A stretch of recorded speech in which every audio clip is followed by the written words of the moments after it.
Alright, hello there. Dustin here. I'm going to read another story today. This one's called Jehoshaphat Games.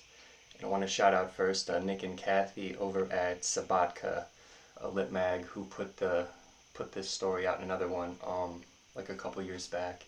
I'm going to put a link below where y'all can go check them out at. Yeah, not much of a preface for this story. Jehoshaphat Games. Remove your hands from over your eyes and acknowledge the blood at your feet. Be a man and accept how the fluid wends like a wet wick from the cul-de-sac to the peak of this tortured hill. The way this savage path directs your eyes to where these limp, contorted bodies are scattered across the lawn like broken toys after a play date. Take a knee. Feel like you're going to be sick. Pick at your fingers until the edge of your thumbs begin to bleed. Close your eyes and rest your forehead in your palms. You've seen blood before. Are yourself bleeding? Scrape shins from failed kickflips, split lips from one-round fist fights. That time Melvin Hail Married a cherry pit down the street and it kissed the corner of your eye. Now open your eyes. Look to your right. See a splintered 2x4 with barn red blood smeared across the grain. Look to your left. Take another breath. Suck the salty color from your calloused fingers. Close your eyes and spit toward the origin of this scarlet vein. Taste the blood on your tongue.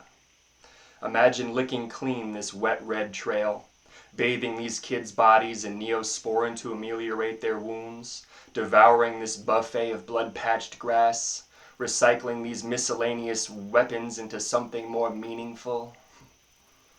Shattered skate decks, serpentine ribbons of tow truck chain, uprooted stop signs. You're here because you were hoping to French kiss Robin Smithson under that tree on the hill where some kid's quiet husk is now leaking life. Robin was eating a donut the first time she kissed you, had transferred some of that masticated dough into your mouth, while Andrew watched from the bus, pointing and laughing as she flipped her curly hair and walked away, leaving you with an embarrassing erection and an unwanted cruller. Open your eyes. Concentrate on the hill. The stillness is what leads you to believe they're all dead. Even the leaves on the trees refuse to be rustled by the breeze. You're thinking about balancing along the red tightrope of fluid when one of the anonymous bodies on the hill is suddenly ascribed an identity. A kid named Dante, who was your partner in home ec. You made baked Alaska. Dante even let you use the blowtorch. Blood is slowly seeping out of his right ear, pooling into a dark stain on the patch of grass that cushions his shiny ebony head. Curved behind his ear is a stick and poke tattoo of a peeled banana. You regret never having asked Dante what the banana was supposed to mean. The abstract splatters of red and brown on his white regulation polo shirt remind you of a painting by Jackson Pollock that your art teacher often praised. You reach for your cigarettes, but remember you left them in your locker. The doors are locked. You vaguely recall having heard the last bus pull out of the parking lot. Next to the school is a large field where there used to be a baseball diamond and a basketball court, but it's now being paved over for another parking lot. Across the field from the hill, you can see a figure running towards you, can hear that figure softly sobbing. Jeremiah is the first kid you remember seeing with his ears pierced. There he goes. You were standing beside him at the urinal, glanced over and saw the contrast of the effulgent cubic zirconia on his bitumen black lobe. That was 5 years ago. You were in the 2nd grade. Jeremiah's father is a preacher at one of the churches you never go to. He carries a beaten-up leather briefcase and doesn't mind wearing the school-regulated clothes. His family will be the first to organize a candlelight vigil and supply everyone with red roses. Jeremiah continuously glances over his shoulder as if he's being chased. You call out his name when he's close enough to hear. Hey, Jeremiah! He stops running once he sees the bodies spread across the hill, lost life stitched along the curve of this cul-de-sac. He turns to you and glares, wet-eyed and quivering-lipped, as if you're responsible for this. He drops his briefcase to the ground. Wrapped around the cracked leather handle is a rosary, connected to his wrist. The string is pulled taut, the beads ready to break loose. With the solemn composure of a farmer surveying his fields, Jeremiah looks out across the hillside, toward the cul-de-sac, and accordion collapses to his knees. He covers his face with his hands. The rosary snaps, sending hollow beads skittering across the concrete. Hear Jeremiah praying. Put your hands over your face and share in his prayer. Wait for the rosary beads to release their blooms. Wait for the silenced bodies to resurrect and wander home. Wait for them to play their Jehoshaphat Games. Now run as fast and as far as you can from this death. Run until you're out of breath and standing in front of something familiar. There you are. Sam's house is the embodiment of Easter. Teal shutters, purple frame, pale yellow door, pink trim. His diabetic mother paid you and a few other kids to paint it last summer. Sit on the front porch and listen to them laughing inside the house. Sam's girlish chuckle, Andrew's stoner grunt, Melvin cackling, "What the fuck?" The house reeks of ramen noodle water and menthol cigarettes. Sam is sitting in front of the computer.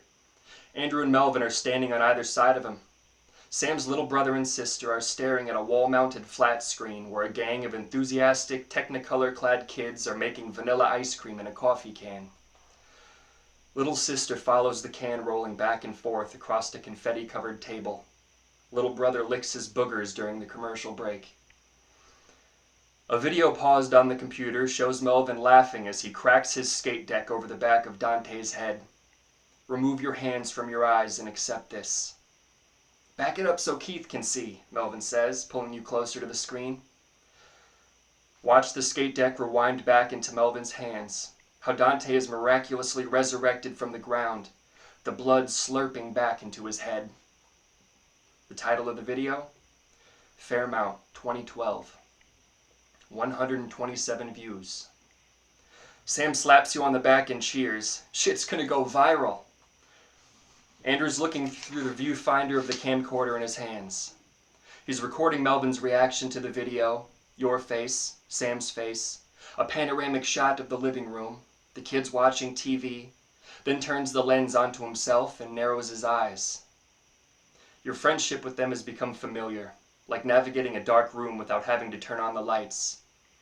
You still smile whenever Melvin talks about the time he accidentally massaged your leg at a rave, or that Friday 3 years ago when Sam and Andrew stuffed a dozen Dunkin' yo-yos into their pants and sprinted out of the bodega.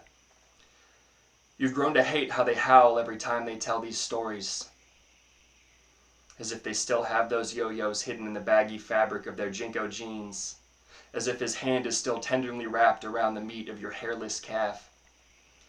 Sam removes a butterfly knife from his pocket, its faux chrome grip embossed with flecks of red. Melvin snatches away the knife and with a flourish reveals the blade. Today is Tuesday. You should be waiting for your brother to get off the bus. You should be making him a triple-decker sandwich of ham, roast beef, and provolone cheese while failing to convince him that your mother will soon be home. Who's next? Melvin coolly snarls into the camera. Who wants to fuck around? Close your eyes and imagine Jeremiah's father calculating the cost of candles. Thanks to Sabatka, and thanks to Lakeside Middle School. Peace.